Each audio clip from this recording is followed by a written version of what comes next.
Okay, so let's look at some differential identities. Okay, the gradient of f times g. So let's think about this. F and g, so lowercase letters are going to be scalar value function. Uppercase bold letters are going to represent vector fields or vector value functions. So f times g, f is a scalar function, g is a scalar function. So f times g is a scalar function. So this means the gradient of f times g should be a vector field because the gradient of a scalar valued function is a vector field. Okay, well, the thing that we want to be true is true. So what do I mean by the thing that we want to be true? Well, the product rule, so if this was just a normal derivative, the derivative of f times g would be f prime g plus fg prime. And that's what's true here. This is equal to the gradient of f times g plus f times the gradient of g. And this is kind of an awkward way of writing it. We would normally write it something like this: g gradient f plus f gradient g. Let me erase that. And notice this is the type of object that we need it to be. Okay, so when we go through these identities, let's make sure the type of thing that's on the left-hand side is the same as the type of thing on the right-hand side. Okay, so the gradient of f is a vector field, the gradient of g is a vector field, g is a scalar, so this component is a vector field, or this term is a vector field, and this term is a vector field, which matches what we have on the left-hand side. Okay, so now let's go to the divergence. So divergence, remember, this is the gradient dotted with fg. Again, g is a vector field. Okay, so f times g, that's a vector field. And so this is good. Divergence can act on a vector field. So the divergence of fg is a scalar field. So the thing that we get out of this needs to be a scalar field. And again, it's going to be exactly what we want it to be, or exactly maybe what we would predict it to be if we just kind of do things formally with how the product rule works.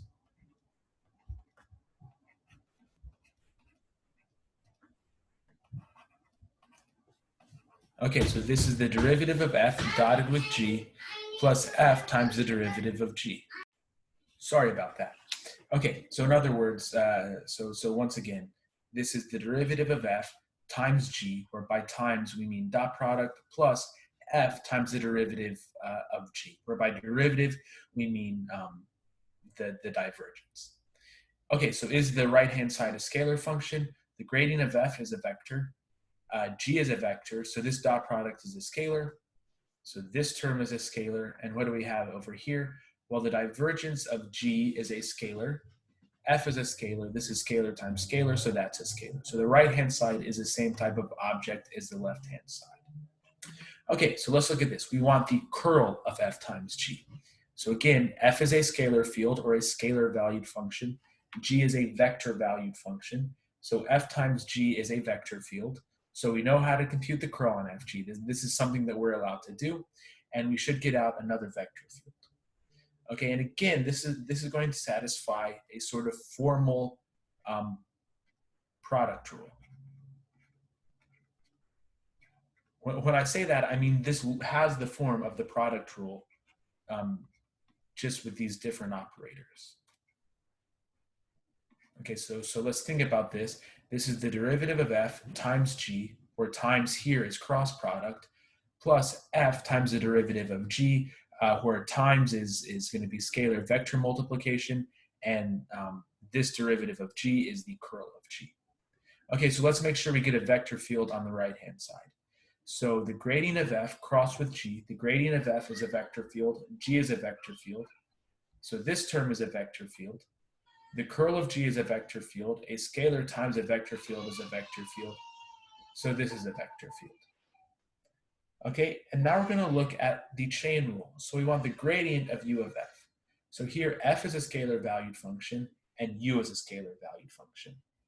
Okay, so this is equal to u prime of f times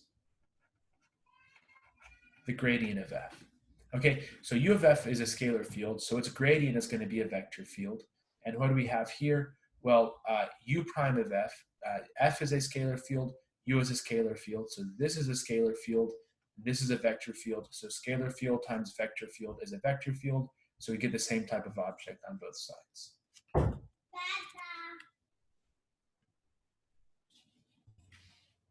Okay, so now we're starting to get into some ones that I think are really interesting. So we want to do the gradient dotted with the gradient of f. So in other words, the divergence of a gradient field. So I want to write this out in a little more detail.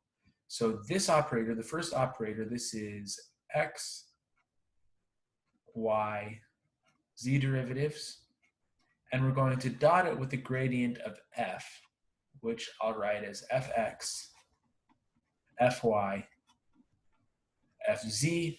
And what is this? Well, it's going to be the x derivative of fx plus the y derivative of fy plus the z derivative of fz. In other words, this is going to be fxx plus fyy plus fzz. Now, this is one of the most important differential operators in calculus. This is something called the Laplacian, and it has its own notation. It's this triangle times f. Okay, this triangle is the upside down version of this triangle. This, the Greek letter is delta. That's what this is. This is delta, remember. Okay, so in the previous, we saw this example where, what did we do up here? What did we do here? Well, now we see that we basically computed the Laplacian of the function xyz. Okay, so again, you won't see this for a couple of classes, but this is a differential operator called the Laplacian, and it's very important. And if you want to know about it, I was going to say come to office hours, but we'll have to figure something else. Just Google Laplacian. It's a very important operator that comes up in all sorts of applied settings and more theoretical settings. Okay, so let's look at this one. This is the gradient cross the gradient of f. Okay, so now let's think about what's going on here. This is the curl of a gradient field. So recall from, if we're just dealing with vectors, and v is a vector, it's just a constant vector that is equal to a multiple of w, then remember that v cross w is equal to the 0 vector. So I'm writing that in gray instead of green because that's a reminder. Okay, well now formally we have something similar. This is, if we think about this as being a vector, the first del operator is a vector, we're doing cross, sort of a multiple in a weird sense of the del operator. So this is equal to 0. Okay, and notice that this is consistent with what we already know about vectors. Okay, now this is not a proof of this formula, but it's a good reason for why this formula is true. The proof is just a computation that you can look in the book. You can look at the book for that. Okay, so now let's look at this one. Okay, so now what's going on? So again, let me write in gray and we'll just look at vectors. If you look at v dotted with v cross w, well, what's this going to be? Well, v cross w is perpendicular to both v and w. In particular, it's perpendicular to v. So v dotted with that is going to be equal to 0 because v and this cross product are perpendicular. Okay, and now something similar is true. Gradient dotted with gradient cross f is equal to 0.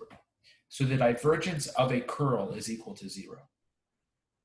Okay, so this up here says the curl of a gradient field is equal to 0. That's what the last theorem we looked at says. This says the divergence of a curl field is equal to 0. We call this a curl. We call gradient cross f a curl field because it is the curl of a vector field. We call this a gradient field because it is a gradient of a scalar field. Okay, And finally, we have this identity down here.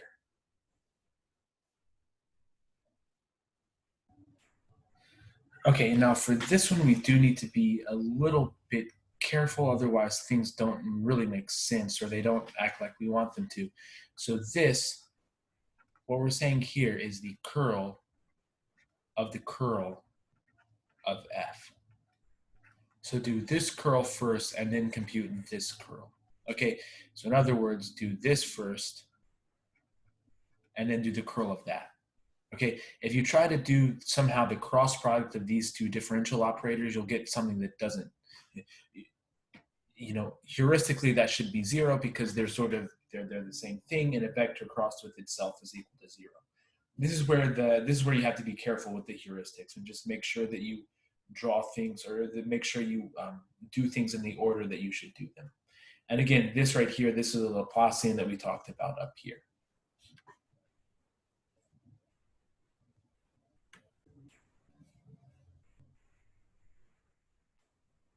With one twist, the Laplacian of a vector field, where am I?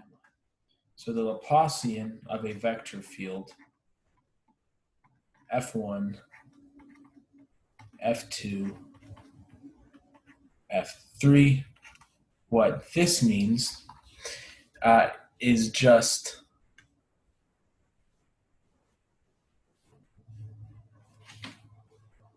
great, my marker is not working. Sorry about that. This just means apply the Laplacian to each component. So this is Laplacian F1, Laplacian F2, Laplacian F3. Okay, so let's think about this. Let's make sure we get the same thing on the left hand and right hand side. The curl of F is a vector field. When we take the curl of that, that's a vector field. So curl is a vector field. Now let's come over here.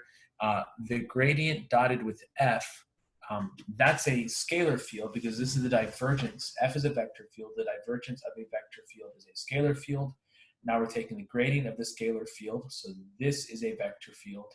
And then down here, if you look at the formula, the Laplacian of F, the Laplacian of a vector field is a vector field. Okay, so these are some interesting differential theorems. I should mention up here, let me come up here and just say this for when you look at this on the web page, is that we have to assume, we're assuming here that all functions